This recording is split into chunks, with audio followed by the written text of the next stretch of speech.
देखो जीओसी जो है इसमें सबसे पहले बॉन्ड, कोई भी रिएक्शन जो होती है, कोई भी रिएक्शन यानी कोई भी अभिक्रिया, उसके अंदर बॉन्ड ब्रेक डाउन कैसे होगा, यानी बॉन्ड टूटेगा कैसे। तो सबसे पहले बॉन्ड ब्रेक डाउन के तरीके आने चाहिए अपने को। तो कौन कौन से मेथड है जिसमें बॉन्ड ब्रेक डाउन होता है। कोई भी रिएक्शन होगी उसके अंदर क्या होगा, बॉन्ड ब्रेक डाउन होगा, यानी बॉन्ड टूटेगा, उसके बाद क्या होगी, रिएक्शन स्टार्ट होगी। तो कोई भी बॉन्ड होता है ए और बी, ये दो एटम, ए और बी दो एटम यानी परमाणु, इनके बीच में जो ये बॉन्ड है, इस बॉन्ड के ब्रेक डाउन होने के जो तरीके हैं, बॉन्ड ब्रेक डाउन कितने टाइप से होता है, ये सबसे इंपॉर्टेंट बात है। तो बॉन्ड ब्रेक डाउन यानी बॉन्ड टूटने के जो तरीके हैं वो दो होते हैं। सबसे फर्स्ट होमोलिटिक, होमोलिटिक या समाप्स। होमोलिटिक जो बॉन्ड क्लीवेज है, बंध विखंडन जो है, इसके अंदर क्या होगा, कैसे क्या बनेगा। ए और बी दो एटम या दो परमाणु है, तो इनके बीच में जो बॉन्ड है, इस बॉन्ड में कितने इलेक्ट्रॉन है, दो इलेक्ट्रॉन है। एक बॉन्ड में कितने, दो इलेक्ट्रॉन। तो ये दोनों इलेक्ट्रॉन अगर सिमिलरली डिवाइड हो जाए, सिमिलरली मतलब एक इलेक्ट्रॉन ए की तरफ और एक इलेक्ट्रॉन बी की तरफ, तो ऐसा जब होगा तो होमो, होमो मतलब equally division of electron between two atom, यानी दो एटम के बीच में जो एक बॉन्ड है यानी एक बंध है, उस बॉन्ड के अंदर दो इलेक्ट्रॉन है, उन दोनों इलेक्ट्रॉनों का जो सिमिलर डिवाइडेशन है वो क्या कहलाएगा, होमोलिटिक फिजन। तो इसमें क्या बनेगा, ए और ये बी, ये क्या बन गया, फ्री रेडिकल, फ्री रेडिकल यानी मुक्त मूलक, तो ये फ्री रेडिकल है। तो होमोलिटिक बॉन्ड फिशन जो होगा, होता क्या है, पहले ये आना चाहिए कि कोई भी दो एटम होते हैं, उन दो एटम के बीच में जो बॉन्ड है, उस बॉन्ड में कितने इलेक्ट्रॉन होते हैं, दो। वो दोनों इलेक्ट्रॉन अगर दोनों एटम की तरफ इक्वली डिवाइड हो जाए, समान रूप से बढ़ जाए, तो किसी भी एटम या परमाणु पर, यानी एटम पे कोई चार्ज नहीं आएगा। क्यों नहीं आया, क्योंकि इलेक्ट्रॉन इक्वल डिवाइड हुए। तो इसलिए जो प्रोडक्ट या जो उत्पाद बनता है उसको अपन क्या कहते हैं, फ्री रेडिकल। अब ये फ्री रेडिकल बनेगा कैसे, अपन को पता कैसे चलेगा कि फ्री रेडिकल कब बनेगा, तो उसकी जो कंडीशन होती है वो कंडीशन इंपॉर्टेंट है। तो क्या कंडीशन होगी, एक ये बात याद रखो कि अगर किसी रिएक्शन में, भाई कोई भी रिएक्शन है, वो रिएक्शन अगर ultraviolet UV in the presence of ultraviolet यानी सूर्य का प्रकाश, तो अल्ट्रावायलेट की प्रेजेंस में जो बॉन्ड होता है, बॉन्ड डिसोसिएट कैसे होगा, होमोलिटिक। इसके अलावा एक कंडीशन पर ऑक्साइड, पर ऑक्साइड यानी जैसे H2O2 है, ये पर ऑक्साइड होता है, या नॉन पोलर मीडियम। अब ये कंडीशन सारी बताएंगे, नॉन पोलर क्या होता है, नॉन पोलर मीडियम यानी अध्रुवीय। इसके अलावा गैसीय माध्यम, गैसीय माध्यम यानी गैसेज मीडियम, ये सबसे इंपॉर्टेंट कंडीशन है। कोई भी रिएक्शन हो, उस रिएक्शन के अंदर अगर आपको क्या दे रखा है, in the presence of ultraviolet, in the presence of peroxide या in the presence of non polar medium, इसका मतलब क्या है कि जैसे अपन कोई भी चीज, मान लो मेडिसिन ले रहे हैं, तो मेडिसिन को अगर मैं पानी के साथ ले रहा हूं तो ये मीडियम क्या हुआ, एक्वस मीडियम। अगर उसको मैं किसी दूसरे सॉल्वेंट के साथ ले रहा हूं, दूसरे विलायक के साथ ले रहा हूं, तो मीडियम क्या हो जाएगा, चेंज हो जाएगा। जो माध्यम का मतलब क्या हो, मीडियम का मतलब किस तरीके से अपन उसको ले रहे हैं, वो रिएक्शन कौन से मीडियम में कंप्लीट हो रही है। तो कहीं भी आपको अल्ट्रावायलेट दिखे या पर ऑक्साइड या नॉन पोलर मीडियम या गैसेज मीडियम। ये चार कंडीशन ऐसी है, इन चारों ही कंडीशन में बॉन्ड कैसे ब्रेक डाउन होगा, होमोलिटिक यानी समास। तो होमोलिटिक के अंदर क्या बनेगा, फ्री रेडिकल यानी ऐसे ए और बी, ये क्या बन जाएगा, फ्री रेडिकल। अब देखो दो कंडीशन तो अपन को पता है, अल्ट्रावायलेट यानी सूर्य का प्रकाश अल्ट्रावायलेट अपन जानते हैं। कोई भी रिएक्शन अगर मान लो बाहर लेके जा रहे हैं सूर्य के प्रकाश में अल्ट्रावायलेट में, तो उसमें फ्री रेडिकल बनेगा। दो ये कंडीशन देखो पहले, इसका मतलब क्या है, मैंने कहा कि कोई रिएक्शन अध्रुवीय यानी नॉन पोलर मीडियम में होती है। नॉन पोलर का मतलब क्या है, पहले को अपने को ये आना चाहिए कि नॉन पोलर होता क्या है। तो पहले ये समझो, नॉन पोलर होता क्या है कि ऐसा कोई मॉलिक्यूल या कोई कंपाउंड यानी कोई अणु या यौगिक, कंपाउंड और मॉलिक्यूल जिसमें नॉन पोलर बॉन्ड हो। क्या हो, नॉन पोलर बॉन्ड यानी अध्रुवीय बंध। अगर अध्रुवीय बंध या नॉन पोलर मीडियम, इसका मतलब क्या है, ऐसा कोई मॉलिक्यूल जिसमें नॉन पोलर बॉन्ड हो, उसको अपन नॉन पोलर कंपाउंड या नॉन पोलर मॉलिक्यूल कहते हैं। अब नॉन पोलर बॉन्ड क्या होता है, ये बात भी आपको आनी चाहिए। ठीक है, मैंने कह दिया कि नॉन पोलर वो होगा जिसमें नॉन पोलर बॉन्ड होगा, लेकिन नॉन पोलर बॉन्ड का मतलब क्या है, तो बहुत सिंपल सा बात है कि कोई दो एटम है, जैसे मान लीजिए कार्बन और कार्बन है, ये दो एटम या दो परमाणु, इसके बीच में ये बॉन्ड है।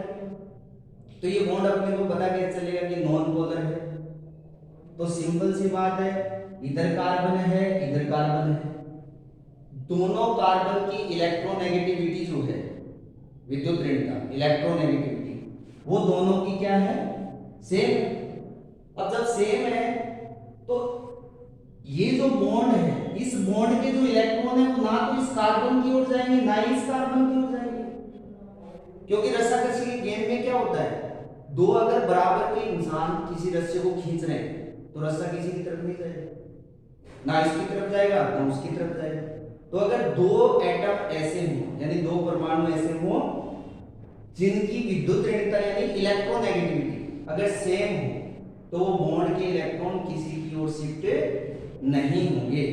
अब इलेक्ट्रोनेगेटिविटी होती क्या है भाई, इलेक्ट्रोनेगेटिविटी यानी En या विद्युत ऋणता, ये होती क्या है, इलेक्ट्रोनेगेटिविटी होती क्या है, पावर ऑफ इलेक्ट्रॉन अट्रैक्शन। किसी भी एटम की इलेक्ट्रॉन को अपनी ओर अट्रैक्ट करने की यानी आकर्षित करने की जो शक्ति है, जो पावर है, उसको आप क्या कहेंगे, विद्युत ऋणता यानी इलेक्ट्रोनेगेटिविटी। तो इलेक्ट्रोनेगेटिविटी के लिए ऑर्डर याद रखेंगे बहुत ही इजी तरीके से, फोन पोल। ये चार एटम यानी परमाणु ऐसे हैं जिनकी इलेक्ट्रोनेगेटिविटी सबसे ज्यादा होती है। क्लोरीन की सबसे ज्यादा, फिर ऑक्सीजन की, फिर नाइट्रोजन की और फिर क्लोरीन की, फोन पोल। तो नॉन पोलर मॉलिक्यूल या नॉन पोलर कंपाउंड क्या होंगे, जिनमें नॉन पोलर बॉन्ड होगा। नॉन पोलर बॉन्ड का मतलब ऐसा बॉन्ड जिसमें नॉन पोलर यानी दोनों एटम जो हैं अगर वो सेम है और उनकी इलेक्ट्रोनेगेटिविटी सेम है, तो बॉन्ड कैसा होगा, नॉन पोलर बॉन्ड। अरे बात समझ में आ रही है ना। कार्बन कार्बन चेन कैसी हुई, फिर नॉन पोलर यानी अध्रुवीय। तो विद्युत ऋणता या इलेक्ट्रोनेगेटिविटी जब सेम हो तो उस बॉन्ड को अपन क्या कहेंगे, नॉन पोलर बॉन्ड। तो किसी भी रिएक्शन में नॉन पोलर मीडियम आ जाए तो बॉन्ड हमेशा कैसे ब्रेक डाउन होंगे, होमोलिटिक या समास। हरी बात सुनिए। अब जब नॉन पोलर की बात आ रही है तो एक साथ में अपन क्या करें, पोलर की भी बात करें।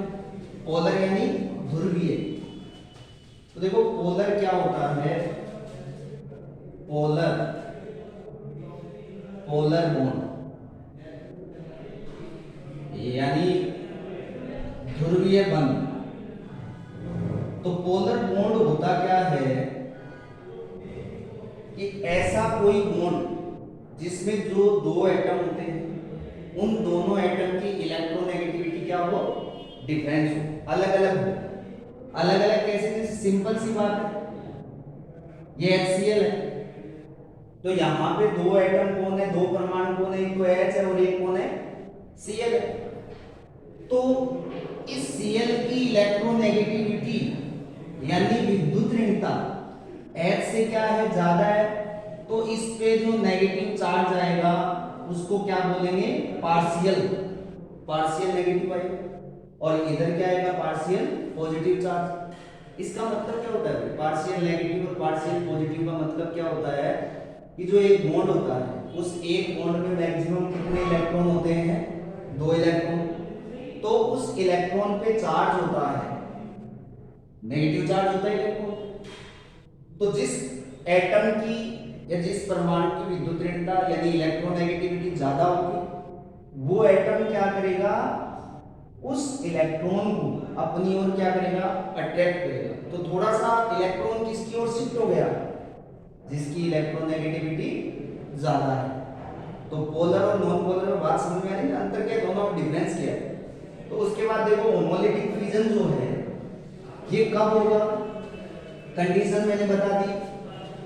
अब इसमें क्या क्या बनेंगे,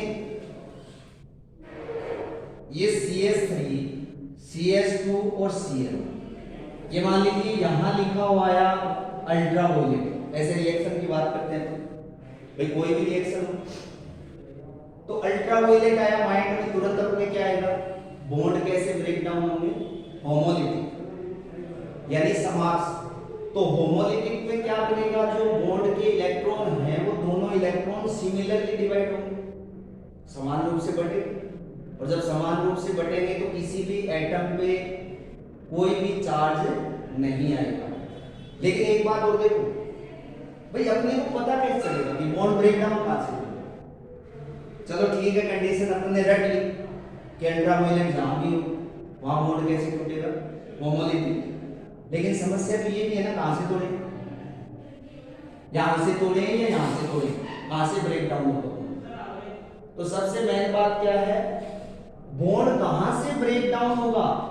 केमिस्ट्री के अंदर यही मेन है, बॉन्ड ब्रेक डाउन कहां से होगा। तो जहां से बॉन्ड ब्रेक डाउन होगा वहीं तो रिएक्शन होगी। तो पहले पता क्या होना चाहिए अपने को, बॉन्ड ब्रेक डाउन होगा कहां से। तो ये देखो यहां कार्बन कार्बन है, यहां कार्बन और Cl है।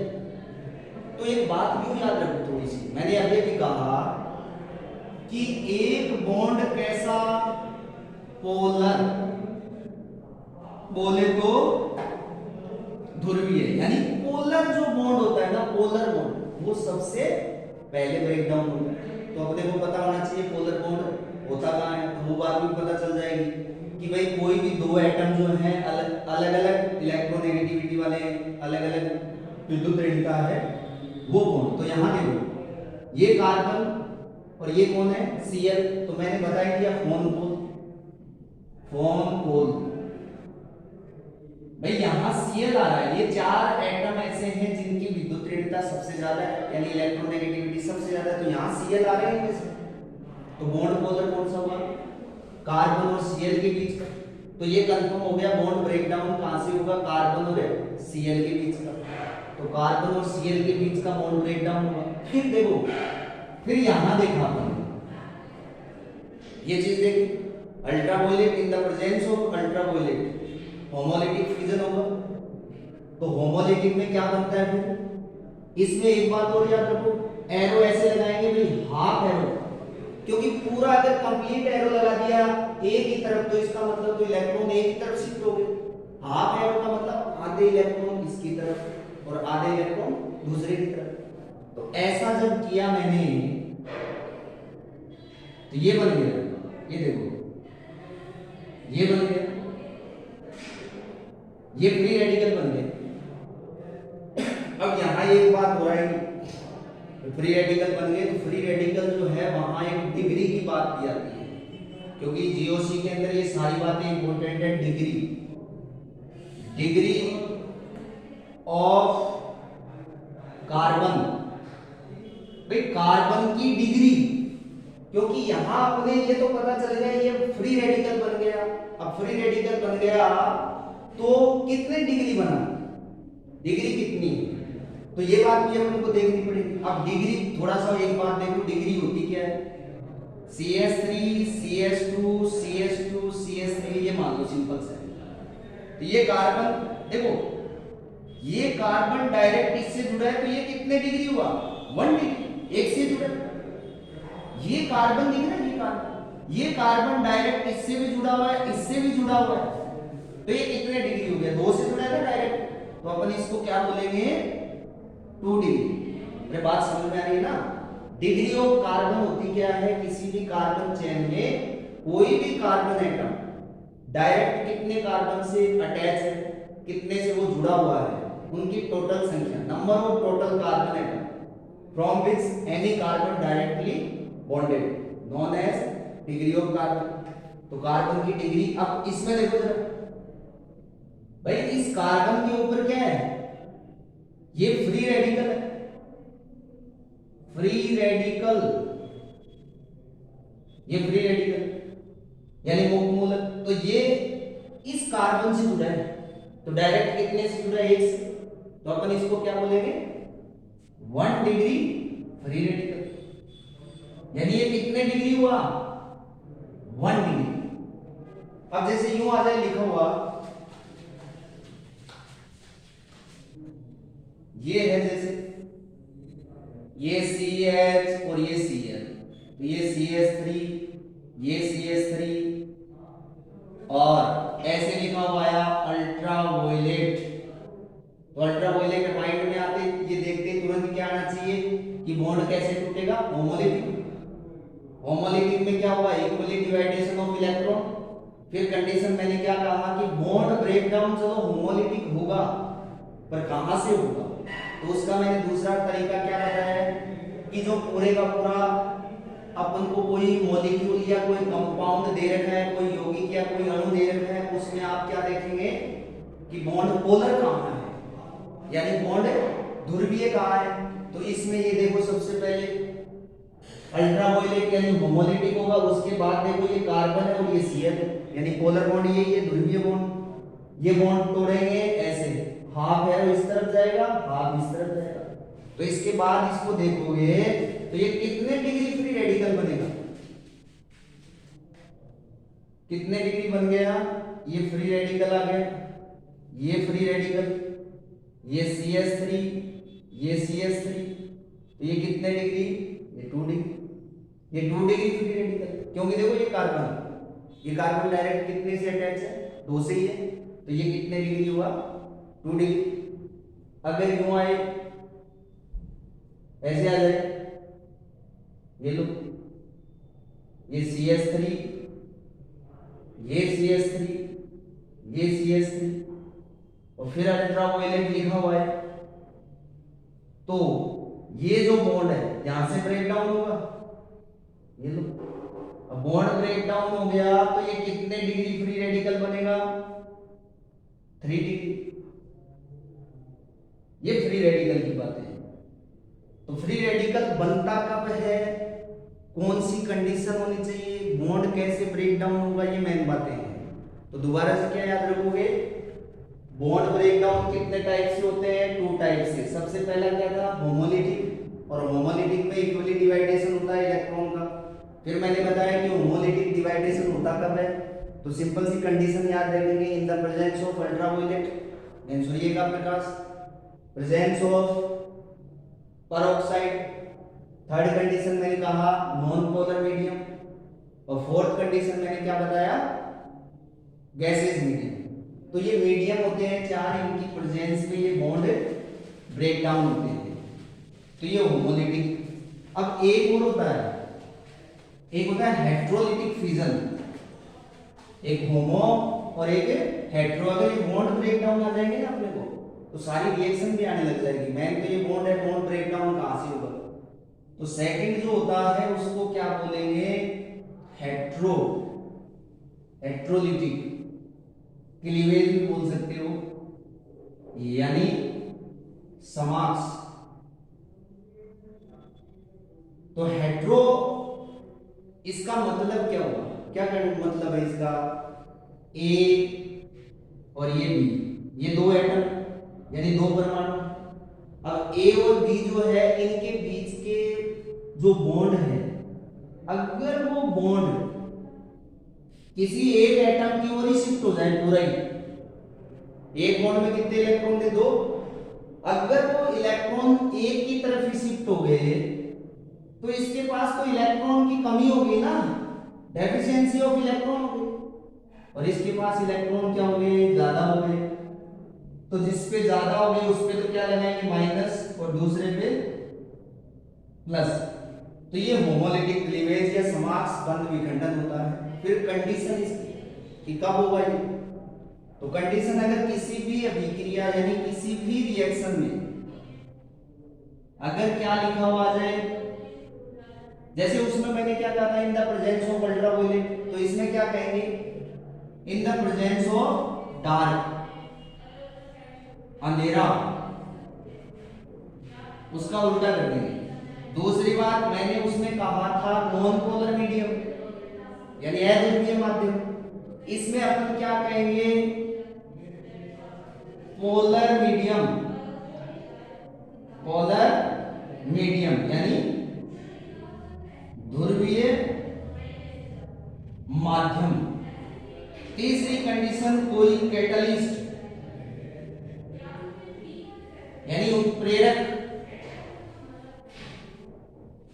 किसी रिएक्शन में डायरेक्ट दिया गया हो, पोलर मीडियम दिया गया हो, कैटलिस्ट दिया गया हो, तो बॉन्ड ब्रेकडाउन कैसे होंगे, हेट्रो।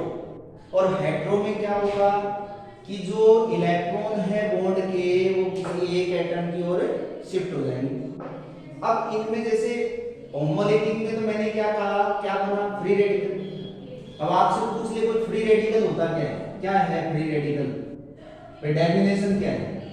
चलो ऐसे तो देख लिया अपन ने कि फ्री रेडिकल ये होता है, ये फ्री रेडिकल एक इलेक्ट्रॉन, तो इसकी डेफिनेशन क्या होगी, सिंपल से तरीके से क्यों कहेंगे, देखो है तो इलेक्ट्रॉन ही है, क्योंकि एक बॉन्ड में दो इलेक्ट्रॉन और दोनों सिमिलरली डिवाइड हुए है तो इलेक्ट्रॉन, लेकिन इलेक्ट्रॉन कैसा है, इस पे कोई चार्ज नहीं है, without charge electron on the atom यानी आवेश रहित इलेक्ट्रॉन जिसका कोई चार्ज ही नहीं है, वो किसी एटम पे ऐसा इलेक्ट्रॉन जिसका कोई चार्ज नहीं हो उसको आप क्या बोलेंगे, फ्री रेडिकल। कोई बात समझ में आ रही है। और अगर चार्ज हो जाए तो जैसे मान लो हेट्रो के अंदर क्या हुआ, हेट्रो के अंदर क्या हुआ,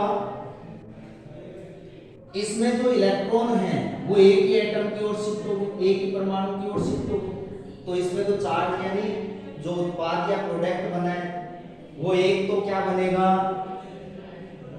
अरे एक क्या बनेगा, केटायन, और एक क्या बनेगा, एनायन, यानी एक तो धनायन और एक ऋणायन, ये तो बनेगा। कब होगा ये, जब किसी रिएक्शन के अंदर, किसी अभिक्रिया के अंदर अगर आपको क्या दे रखा हो, अंधेरा यानी डार्क, पोलर मीडियम या कोई कैटलिस्ट दे रखा हो, तो ये कंडीशन है। अब छोटी सी एक रिएक्शन देखते हैं अपन, इन दोनों से रिलेटेड की रिएक्शन कैसे होती है, छोटी सी एक रिएक्शन है, मान लो अभिक्रियाएं कैसे होती हैं,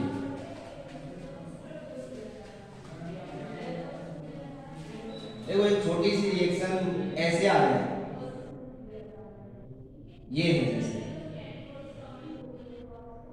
ये CH3, बेंजीन पे अगर CH3 होता है तो उसको टोलुइन बोलते हैं, टोलुइन, और ऐसा आ जाए ये Cl2, ये अल्ट्रावायलेट। हरी बात सुनिए, तो देखो सबसे पहले ये देखते हैं कि इस एरो पे दे क्या रखा है, तो एरो के ऊपर क्या रखा है, अल्ट्रावायलेट दे रखा है, और अल्ट्रावायलेट का मतलब क्या मैंने बताया कि कहीं भी अल्ट्रावायलेट आ जाए या नॉन पोलर मीडियम आ जाए या पर ऑक्साइड आ जाए या गैसियस मीडियम आ जाए तो बॉन्ड कैसे ब्रेक डाउन होंगे, और जो होमोलिटिक होता है उसके अंदर क्या बनता है, फ्री रेडिकल। क्या बनता है, फ्री रेडिकल।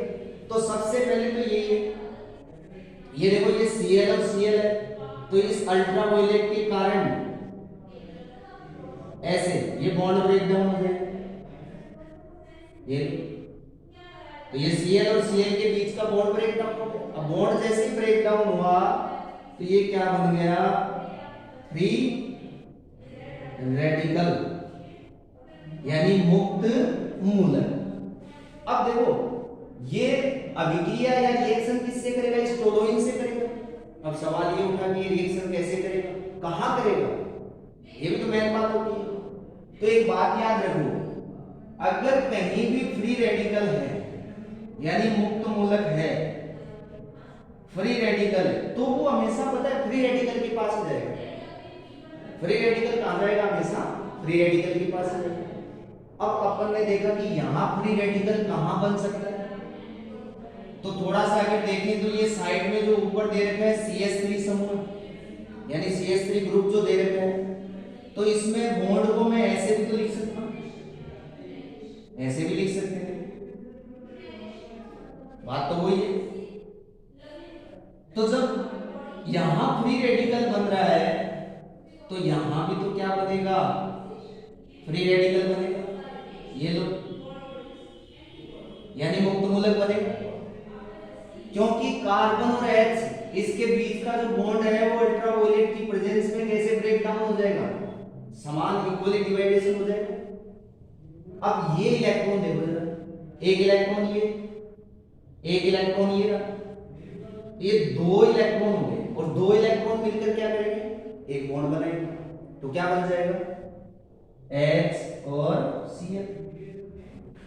ये जो Cl है अब ये क्या करेगा भाई, ये एक तो निकल ही गया ना बाहर, एक बच गया, तो इस कार्बन पे देखो ये रहा, ये फ्री रेडिकल और ये दूसरा फ्री रेडिकल रहा मुक्त मूलक। तो ये और ये मिलकर क्या करेंगे, दो इलेक्ट्रॉन हो गए और दो इलेक्ट्रॉन मिलकर क्या करेंगे, एक बॉन्ड बना लेंगे।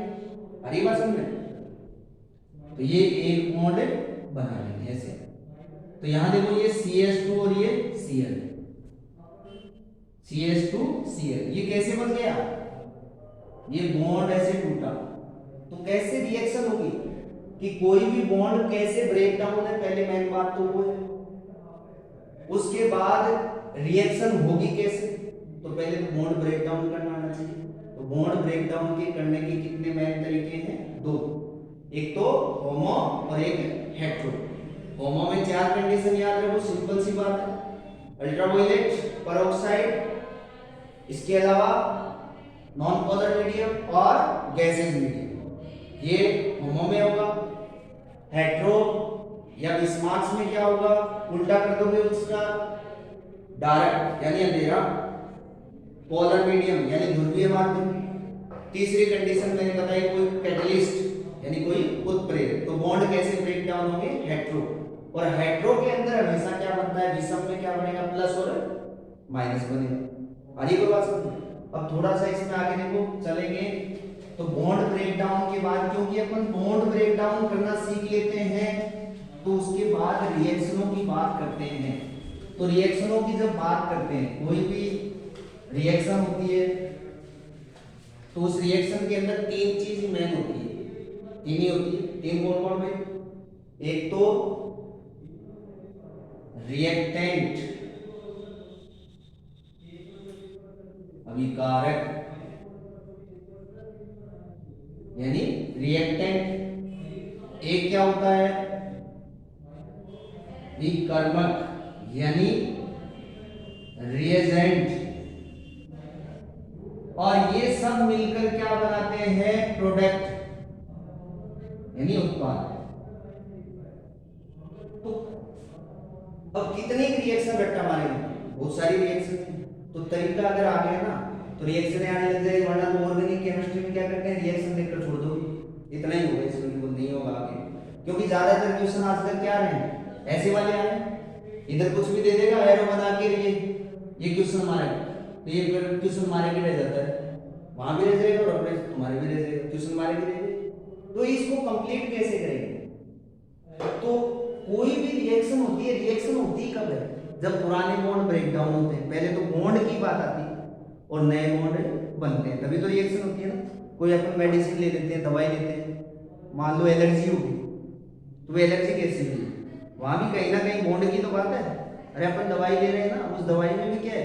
केमिकल है, और वो केमिकल अंदर जाके क्या होते हैं? टूटते हैं, और टूट के क्या करते हैं? वो रिएक्शन, अब रिएक्शन करते हैं तो कई बार तो वो रिएक्शन अपने लिए नुकसानदायक हो जाती है और कई बार फायदेमंद। पर मेन बात क्या है? रिएक्शन हुई कब? जब बॉन्ड ब्रेक डाउन। तो बॉन्ड ब्रेक डाउन तो करना सीख लिया, अब अपन बात करते हैं कि ये रिएक्शन होगी कब।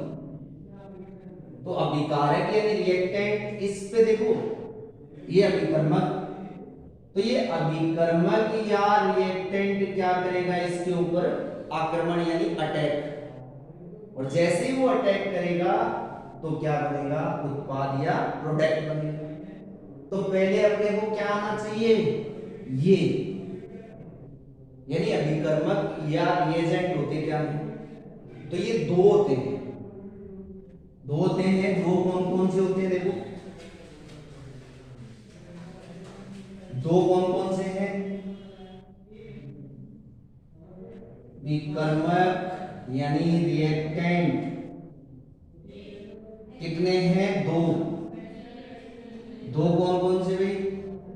एक को तो बोलते हैं ईपी और एक को क्या बोलते हैं? एनयू। ईपी यानी इलेक्ट्रोफिलिक, इलेक्ट्रोफिलिक यानी ऐसा कोई मॉलिक्यूल या कोई आयन हो सकता है जिसको इलेक्ट्रॉन की आवश्यकता है। अरे इलेक्ट्रोफिलिक, इलेक्ट्रॉन रिक्वायर्ड ग्रुप बोल दो बोले, जिसको इलेक्ट्रॉनों की आवश्यकता है तो उसको अपन क्या बोलेंगे? इलेक्ट्रोफिलिक यानी इलेक्ट्रॉन स्नेही, इलेक्ट्रॉन स्नेही। और दूसरा कौन होता है? नाभिक स्नेही यानी न्यूक्लियोफिलिक। ये दो रिएजेंट होते हैं। तो एक तो सबसे इजी सी पहचान आइडेंटिफाई क्या है इनकी? देखो इलेक्ट्रॉन स्नेही यानी इलेक्ट्रोफिलिक, तो इलेक्ट्रोफिलिक कौन होगा? जिसको इलेक्ट्रॉन की आवश्यकता होगी वही तो होगा, और इलेक्ट्रॉनों की आवश्यकता किसकी होगी?